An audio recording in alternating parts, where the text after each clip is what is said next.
भारत और चाइना के बीच का एलएसी विवाद काफी लंबे समय से चल रहा है। तकरीबन 9 महीने हो गए हैं और इस चीज का अंदेशा पहले से लगाया जा रहा था कि ये विवाद जितना लंबा चलेगा, रशिया के लिए भारत और चाइना दोनों देशों के बीच न्यूट्रल रहना उतना ही मुश्किल होते जाएगा।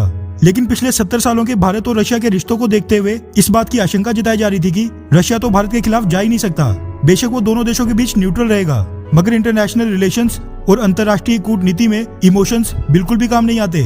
और यही चीज रशिया ने इशारों में बता भी दी कि आज की डेट में वो इंडो पैसिफिक रीजन को लेकर चाइना और उसकी पॉलिसीज के साथ ही खड़ा है। मगर इसका ये मतलब नहीं कि रशिया और भारत अब एक दूसरे के दुश्मन बन गए हैं। अभी भी दोनों देशों को एक दूसरे की जरूरत काफी लंबे समय तक पड़ने वाली है। फिर दोनों देशों के बीच स्ट्रेटेजिक रिलेशंस बेशक कम क्यों ना हो जाएं, मगर बिजनेस, ट्रेड, डिफेंस इक्विपमेंट्स और वेपन्स की सेल ऐसे कई मुद्दे हैं जहां पर दोनों देशों के बीच पार्टनरशिप आगे भी देखने को मिलती रहेगी और दोनों देशों को एक साथ मिलकर कॉपरेट करना ही पड़ेगा। और जहां तक रशिया के चाइना के करीब जाने की बात है, तो सब देश अपने इंटरेस्ट के अकॉर्डिंग फॉरेन पॉलिसी चेंज करते हैं। और आज कोरोना महामारी और डूबती अर्थव्यवस्था के कारण रशिया को चाइना जैसी बड़ी इकोनॉमिक पावर की जरूरत पहले से काफी ज्यादा है। वैसे रशिया ही नहीं, भारत भी पूरी तरह चाइना के खिलाफ कभी नहीं जाता और शिनजियांग के वीगर मुसलमान, तिब्बत, हांगकांग और ताइवान के मुद्दे पर चाइना की कड़ी आलोचना करने से हमेशा ही बचते आया है, क्योंकि सैन्य तौर पर तो हम अपनी सेना के दम पर किसी भी जंग में चाइना का मुकाबला बेशक कर लें, मगर चाइना के साथ एक बड़े ट्रेड वॉर में पड़ने का रिस्क भारत आज के समय बिल्कुल नहीं उठा सकता, क्योंकि चाइना की 15 ट्रिलियन की इकोनॉमी के सामने भारत की बस 3 ट्रिलियन की इकोनॉमी है। इसलिए इकोनॉमिक कंसर्न हर एक देश को देखने पड़ते हैं, फिर वो चाहे भारत हो या फिर रशिया। वैसे रशिया हो या फिर अमेरिका, दोनों का अपना ही महत्व है और दोनों ही आज की डेट में भारत के लिए जरूरी हैं। अमेरिका के साथ तो भारत ने पिछले कुछ सालों में ही डील करना शुरू किया है, जबकि रशिया के साथ भारत की अंडरस्टैंडिंग आजादी के बाद सोवियत संघ के समय से है और रशिया ने तब से ही डिफेंस के अलावा कई क्षेत्रों में भारत की मदद की है, जिनमें न्यूक्लियर एनर्जी और स्पेस मुख्य हैं। आज भी रशिया भारत के पहले human space flight mission Gaganyaan को सफल बनाने में बड़ी भूमिका निभा रहा है और अब उसने भारत की एक और बड़ी मुश्किल दूर कर दी है।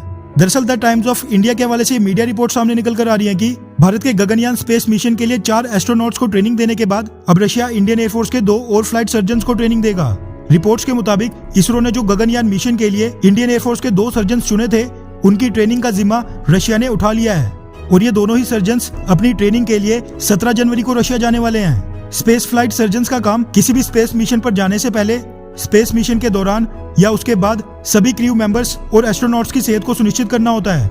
रिपोर्ट्स के मुताबिक इंडियन एयरफोर्स के दोनों फ्लाइट सर्जन्स ने फ्रांस में फ्रांस की स्पेस एजेंसी सीनेस के एक्सपर्ट से ट्रेनिंग ली थी, मगर क्योंकि बाकी के 4 भारतीय एस्ट्रोनॉट्स रशिया में ट्रेनिंग ले रहे थे, इसीलिए भारत चाहता था कि रशिया में भी इनका एक ट्रेनिंग सेशन हो जाए, जो कि अब फाइनली होने वाला है। रशिया में जो बाकी 4 क्रू मेंबर्स की ट्रेनिंग पिछले साल फरवरी में शुरू हुई थी, वो इसी साल के मार्च महीने में खत्म हो जाएगी, जिसके बाद वो सभी भारत वापस आ जाएंगे।